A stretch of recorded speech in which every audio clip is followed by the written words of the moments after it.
सच बताना होगा, नहीं तो मैं बता दूंगी। नहीं नहीं, I am very sorry,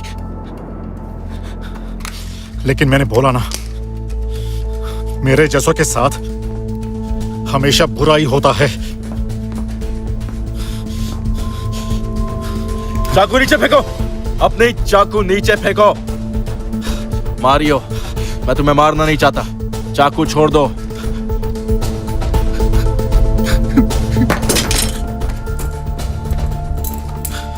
Mario रिज्जो, तुम्हें सिल्विया के कत्ल के जुर्म में गिरफ्तार किया जाता है। और उसके माँ बाप के भी।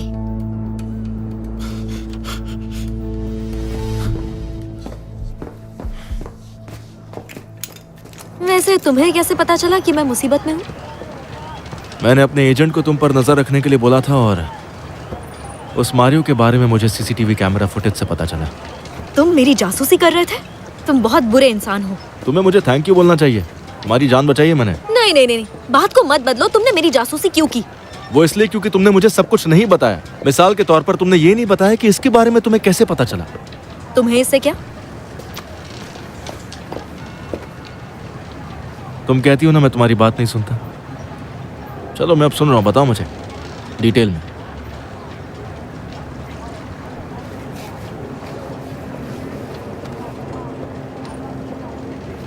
मैं लोगों को रंगों से पहचान लेती हूँ। इसे सिनेस्थीजिया कहते हैं। ये एक दिमागी बीमारी है। ये क्या कह रही हो? इंसान से निकलने वाली तरंगे, इसमें कोई जादू नहीं है। कह सकते हो मैं लोगों के इमोशंस को रंगों से पहचान सकती हूँ। हमेशा क्या? मैं कंट्रोल करने की कोशिश कर रही हूँ। जब मैं शांति से फोकस करती हूँ तभी ये सब देख पाती हूँ, लेकिन अगर दुखी हूँ तो ये बर्दाश्त नहीं होता। और मारियो, उसका रंग कौन सा था? चमकीला केसरी, क्योंकि वो शर्मिंदा था। लेकिन जब मैंने उस पर इल्जाम लगाया तो वो चमकीला हरा हो गया। नर्वस लोगों का रंग भी यही होता है। Wow, I am impressed. लेकिन इसका नुकसान भी है। दूसरे लोगों के इमोशंस को अपने अंदर महसूस करना, गुस्सा, दर्द, खुशी, हमेशा अच्छा नहीं लगता सच में। मैं समझ सकता हूँ। मैं लोगों के इमोशंस को महसूस नहीं कर सकता, और ना करने में ही भलाई है। जैसे कि ह्यूमन ट्रैफिकिंग के शिकारों के इमोशंस को। मैंने तुम्हें पीएम से बात करते हुए सुना था, तो मैंने सोचा रिसर्च करूं। और उस इन्वेस्टिगेशन का पता चला जिसमें तुम फंसे हुए थे।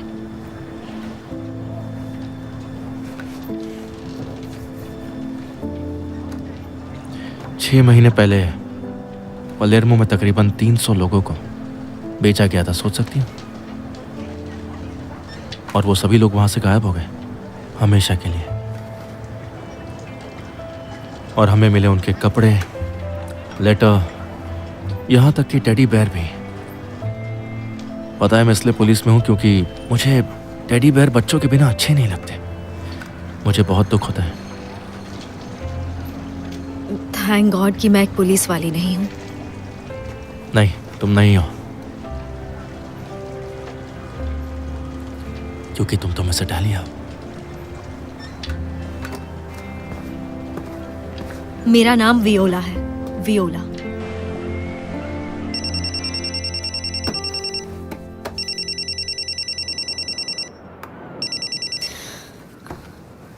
Hello, good morning. तो आपको मेरे डैड मिल गए क्या? आई एम सॉरी, हमने बहुत जांच की पर इस नंबर की कोई भी ऑरेंज बीटल कार हमारे रिकॉर्ड में नहीं है। क्या आप खोज जारी रख सकती हैं? उसके मालिक का नाम पता नहीं चल सकता, इसलिए भूल जाओ। Thank you.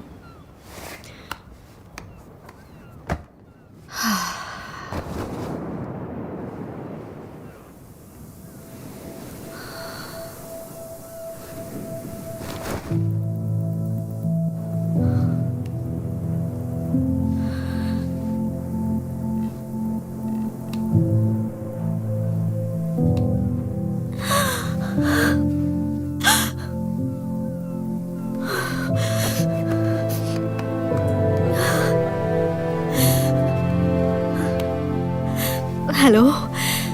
मुझे मदद चाहिए। क्या आप एम्बुलेंस भेज सकते हैं? मैं हिल भी नहीं पा रही हूँ। हाँ। और इस तरह मैं इस सफेद सुरंग में पहुंच गई। यह है MRI। इससे पता चलेगा मेरी बीमारी कैसे बढ़ रही है। कुछ महीनों पहले पता चला था, जब मेरे बॉयफ्रेंड ने मुझे छोड़ दिया और मुझे उस पर पूरा विश्वास था। मैं डॉक्टर के पास गई तो उन्होंने कहा, आप प्लीज बैठ जाओ। मुझे एक तरह की दिमागी बीमारी है जिसे कहा जाता है syndrome of neuron with holes. Synesthesia तो इसकी बस शुरुआत है। इसके साथ और बहुत कुछ होगा। मुझे ज्यादा दूर दिखाई नहीं देगा। मुझे गर्मी या सर्दी महसूस नहीं होती। और अभी अभी पता चला है कि कभी कभी पैरालाइज भी हो जाती हूँ। हर खत्म होने वाला न्यूरॉन जिंदगी का कुछ हिस्सा अपने साथ ले जाता है। मेरे शरीर के काम करने की क्षमता और मेरी यादें भी।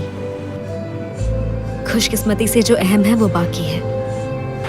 सिसिली में मेरा बचपन, पहले प्यार की खुशी, खूबसूरती जिसने मुझे कामयाबी दिलाई, बहुत सारे धोखे, और सबसे बड़ा धोखा मिला अपनी बॉडी से।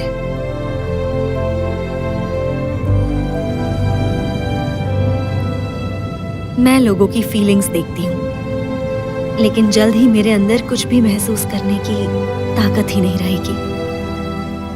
ये एक तरह का मोटर ब्लॉक था और ये टेम्पररी था, लेकिन ये इशारा था कि तुम्हारी बीमारी धीरे ही सही बढ़ रही है। उन्होंने तुम्हें बताया ही होगा, और ये किस तरह से बढ़ेगी उसे समझने के लिए हमें। हाँ, जानती हूँ। फैमिली की मेडिकल हिस्ट्री, मिलान में डॉक्टर ने भी यही बताया था। इसलिए मैं यहाँ पलेर्मो में आई हूँ अपने डैड को ढूंढने। तुम उनसे कभी नहीं मिली? मेरे पैदा होने से पहले ही गायब हो गए। मुझे मेरी माँ ने ही पाला। क्या उन्हें भी ये तकलीफ थी? नहीं, वो तो बिल्कुल ठीक थी। 2 साल पहले हार्ट अटैक से गुजर गई। बीमारी मुझे डैड से मिली है। तुम्हारे पिता की तरफ से कोई रिश्तेदार नहीं है, या कोई ऐसा आदमी जो तुम्हें जानकारी दे सके?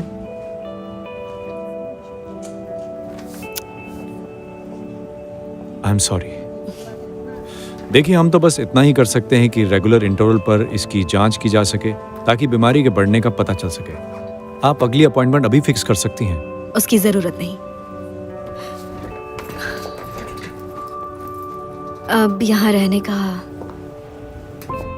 कोई फायदा है ही नहीं। खुद को धोखा देने का कोई फायदा नहीं। मैं पेरिस जा रही हूँ। Thank you.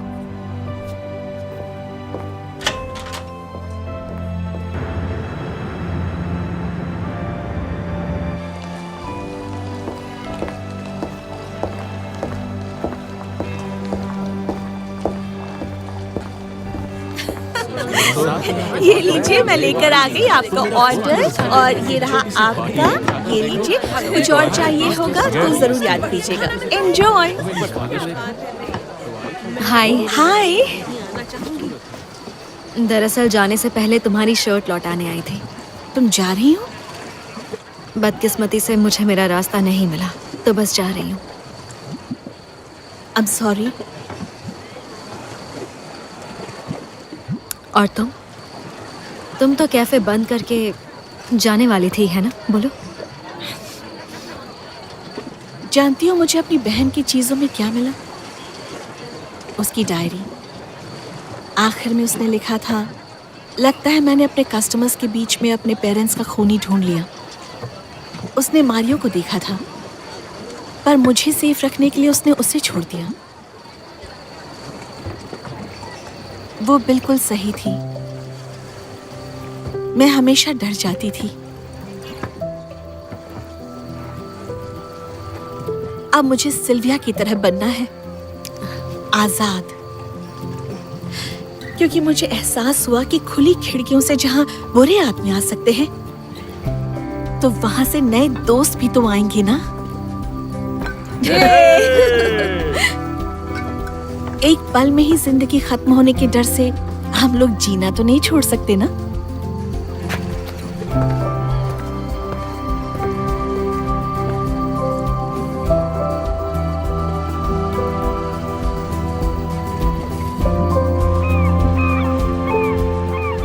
हर कोई मारियो की गिरफ्तारी की बात कर रहा है।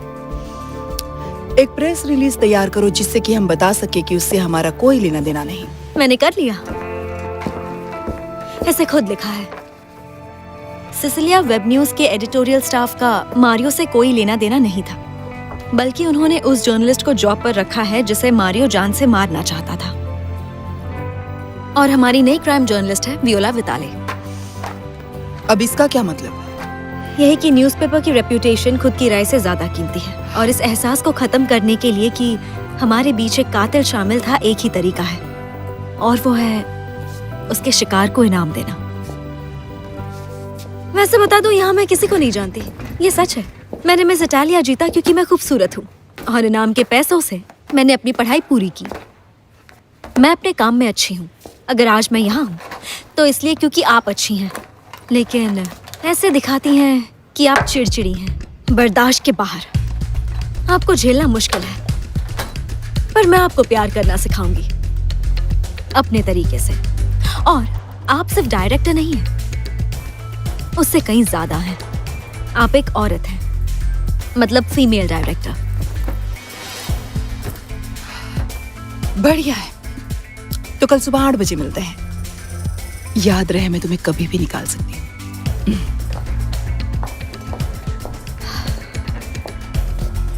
आज तक मैंने सब कुछ कंट्रोल में रखने की कोशिश की है।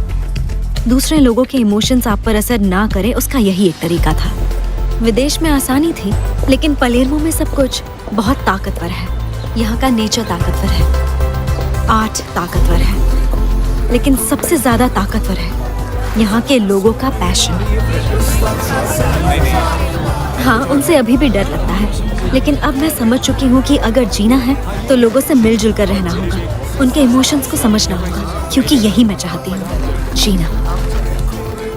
और जो जिंदगी ने मेरे लिए सोचा है उससे निपटना।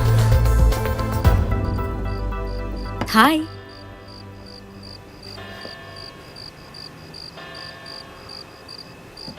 हाय, मुझे पता था तुम जरूर आओगी, लेकिन तुम अंदर कैसे आई? इस चाबी से। वहां देखो, वो फ्लैट मैंने किराए पर लिया है, वो शैमी की मदद से। The PM? हाँ।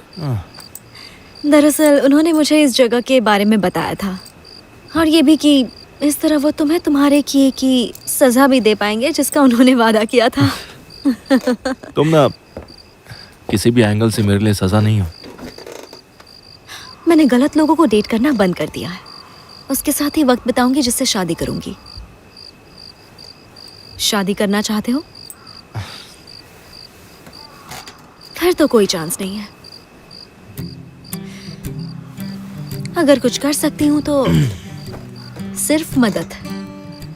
मैं सिसिलिया वेब न्यूज की नई क्राइम जर्नलिस्ट हूँ। तुम तो जानते ही हो ना, एक जर्नलिस्ट दोस्त कितना इम्पोर्टेंट होता है। छोड़ो, भूल जाओ। एक बार फिर से सोच लो, तुम अपना एक खबरी गवा दोगे, और तुम जान चुके हो कि सिनेस्थीसिया तुम्हारे लिए कितने काम का है।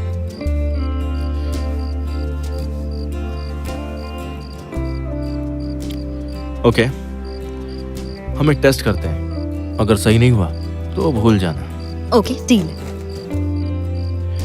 बदले में मुझे भी कुछ जानना है तुमसे। मेरा क्या रंग है बताओगी?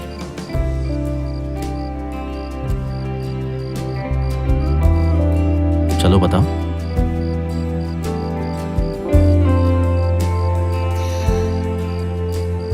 ब्लू। मुझे मिलने वाले हर देशभक्त, स्वार्थी और बच्चे के दिमाग वाले आदमी की तरह।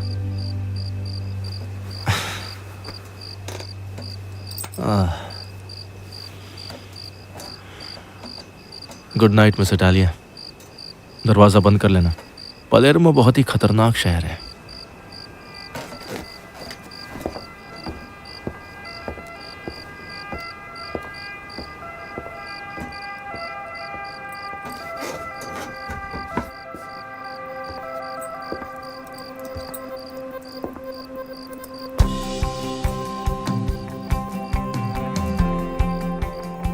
क्या मेरी जिंदगी में यही आदमी लिखा है जिसका रंग मैं नहीं देख पाई?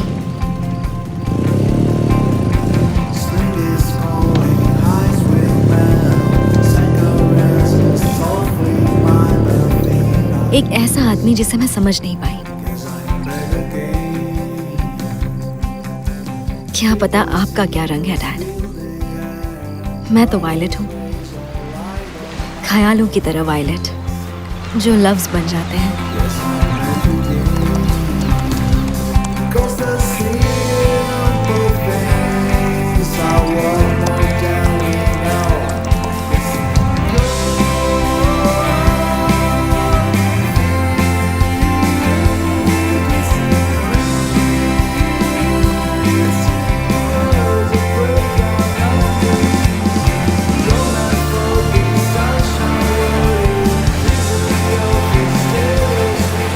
मैं हूं वियोला, समंदर की तरह वायलेट।